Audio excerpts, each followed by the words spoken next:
ایک شیخ یحییٰ بن نجات تھے، سلف نحو کے امام تھے، تو وہ بھی کہنے لگے اپنے ایک شاگرد تھے کہ تیرا پیر کیا سنگاتا ہے لوگوں کو اتنی دنیا جاتی ہے. تو وہ مرید تھے نا، شاگرد ان کے تھے. کہنے لگے کوئی نہیں حضرت صاحب، یہ کون سا مشکل مسئلہ، میرے ساتھ چلیں، چل کے دیکھ لیں. تو اجے میرا محبوب نہیں ڈٹھا جنوں ویکھ کے چند شرماوے. آ نا چل دیکھ لیتے ہیں، آ جا. تو شیخ کہتے میں پہلے دن گیا تھا، میں چہرے پہ کپڑا ڈال کے، کوئی دیکھے نہ کہ اتنا بڑا مفتی بھی کسی کی تقریر سنتا ہے. امام راضی کہتے ہیں علم بھی حجاب بن جاتا ہے، نہیں تربیت نہیں ہونے دیتا. بندہ کہتا ہے میں پڑھا لکھا ہی بڑا، اڑ جاتا ہے. شیخ یحییٰ کہتے ہیں میں چہرے پہ کپڑا ڈال کے گیا، پر جب غوث پاک کی محفل میں بیٹھا، رب رسول کی بات سنی، یوں لگا کہ ساری باتیں میری کر رہے ہیں، یہ میری تربیت ہو رہی ہے. پھر کپڑا آہستہ آہستہ سرکنے لگا. پھر میرے دل میں ایک دفعہ خیال آیا کہ لوگ دیکھ لیں گے کہ اتنا بڑا ہو کہ تو بھی تقریر سنتا. پھر میں نے کہا جس نے دیکھنا ہے دیکھے. اب بس ٹھیک ہو گیا، غلامی کر لی تو کر لی. آزم یہاں تے لائیے ہی نہ تے جے لائیے تے پھر توڑ نہیں پائیے. دیکھنا جس نے وہ دیکھے. حضرت غوث اعظم رضی اللہ تعالیٰ عنہ کی محفل میں بیٹھا کہتے میں نے عجیب نظارہ دیکھا. غوث پاک کی تقریر ختم ہوئی تو ادھر سے 5 بندے کھڑے ہوئے. حضور چور تھے پر آپ کی بات نے دل صاف کر دی، آج کے بعد پکی توبہ کرتے ہیں، محنت کر کے لوگوں کا مال بھی واپس کریں گے. پھر 10 ادھر سے کھڑے ہوئے. حضور بڑا لوگوں کو لوٹا ستایا، آبرو ریزی کی، آج ہم امیر ہو کے غریبوں کے پیر پکڑیں گے جا کے.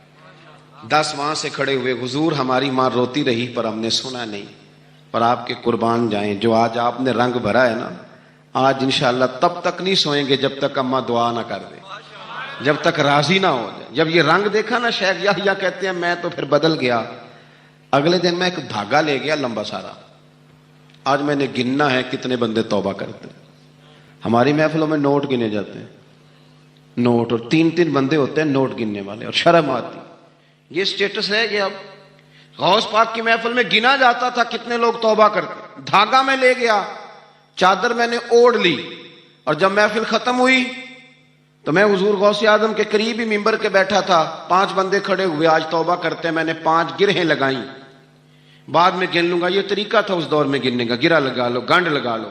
کہتے ہیں 5 لگائیں، پھر 6 کھڑے ہوئے، جلدی سے 6 لگائیں، پھر 7 کھڑے ہوئے توبہ کرنے والے.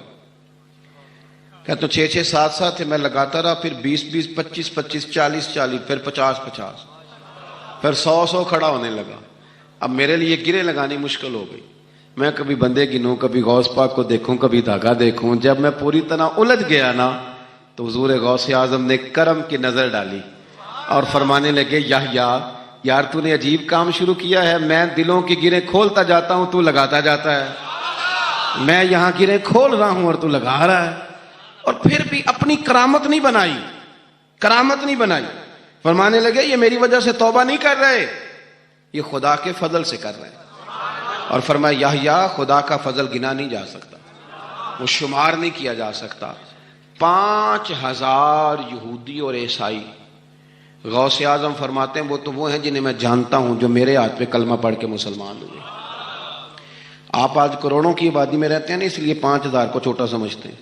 اور جہاں آبادی کل 25,000 ہو، اور اس علاقے میں یہودی عیسائی ہوں ہی اتنے، اور وہ سارے ہی آ کے غوث پاک کے ہاتھ پہ کلمہ پڑھ جائیں، پھر آپ اندازہ فرمائیں کہ حال کیا ہوگا. اور جنہوں نے توبہ کری وہ تو لاکھوں میں، گنے نہیں جا سکتے. پتہ کیا ہے، ہم لوگوں نے نا دین کو اس کے مزاج کے مطابق سمجھنا ہے، پھر ہمیں دین فائدہ دے گا. غوث اعظم رضی اللہ تعالیٰ عنہ صبح مدرسے میں بیٹھ کر سبق پڑھاتے تھے، اسباق بھی پڑھاتے تھے، بچوں کو سبق دیتے تھے. اور باقاعدہ سبق جو کتاب و سنت کے ہمارے مدارس میں مروجہ اسباق ہیں وہ پڑھایا کرتے تھے. اور صبح کے وقت تفسیر کا درس دیتے تھے، عصر کے بعد فقہ پڑھاتے تھے. آپ یہ دیکھو یار، ایک بات اچھی طرح سمجھنا، لوگ سمجھتے نہیں بات کو، کہتے ہیں جی وہ حضرت کی باتیں سن کے آئے ہوں. او بھائی، حضرت اگر درس قرآن دیں گے تو وہ نکلے گا حضرت کے منہ سے ہی، پر پیغام اللہ رسول کا ہوگا. وہ تربیت اس رنگ میں کریں. اگر وہ درس حدیث دیں گے تو وہ سمجھائیں گے ہمیں ہی، پر پیچھے جو بات ہوگی وہ مدینے والے رسول کی ہوگی. یہ ہمارے بزرگوں نے، اس کو آپ سمجھ لیں کہ تربیت قرآن و سنت ہے. ہم اللہ والے کے پاس جب جاتے ہیں تو وہ ہمیں ہماری سوچ کے مطابق قرآن و سنت کی، ہماری عقل کے مطابق تشریح کر کے ہمارے دل میں اتار دیتا ہے. اتنا سا مسئلہ ہے. اب غوث پاک سبق بھی پڑھاتے، درس بھی دیتے، ہفتے میں 3 تقریریں کرتے، اتوار والے دن صبح، جمعے والے دن صبح اور منگل والے دن رات کو 3 تقریریں۔ یہ جو مقصد ہوتا ہے نا، مقصد یہ بڑے امتحان لیتا ہے۔ غوث پاک کا زمانہ فقدان سہولیات کا، اور مقصد کی لگن یہ کہ 70,000 بندہ آ گیا تقریر سننے، اور یہ کہ لوگ آئے ہیں مہینوں کا سفر کر کے، کوئی گھوڑے پہ، کوئی اونٹ پہ، کوئی خچر پہ، کہ غوث پاک سے بات سنیں گے، اللہ دل صاف کرے گا۔ تقریر بھی تیار تھی اور اپنے بیٹے کا جنازہ بھی تیار تھا۔ جے سونا ہی میرے دکھ وچ راضی، کسی نے کان میں کہا حضور جنازہ وہی ٹائم ہے، تیاری ہو گئی اور وہی محفل کا ٹائم ہے، تو تھوڑا وقت نہ تبدیل کر لیں۔ تو غوث اعظم فرمانے لگے میرا رب کریم جانتا ہے نا کہ یہ وقت لوگوں کے آنے کا ہے، تو اگر بیٹے کے لیے جناب اسرائیل کو بھیجا ہے تو جس بات میں اللہ راضی ہے میں بھی راضی ہوں۔ حضور کریں گے کیا؟ فرمایا جنازہ تیار لے کے کر کے محفل میں آ جانا، میں 4 تکبیریں پڑھ کے پتر کا جنازہ پڑھا دوں گا، تم میرا بیٹا رب رسول کے حوالے کرنا اور میں بیٹھ کے لوگوں کو اللہ رسول کا دین سکھاؤں۔ یہ لگن ہے مقصد کی، یہ درد ہے۔ اس درد میں لپیٹ کر جب لوگوں کو دین پڑھایا جاتا ہے نا، تو پھر وہ تقریریں نہیں ہوتی، پھر وہ دین روحوں تک اتر جاتا ہے۔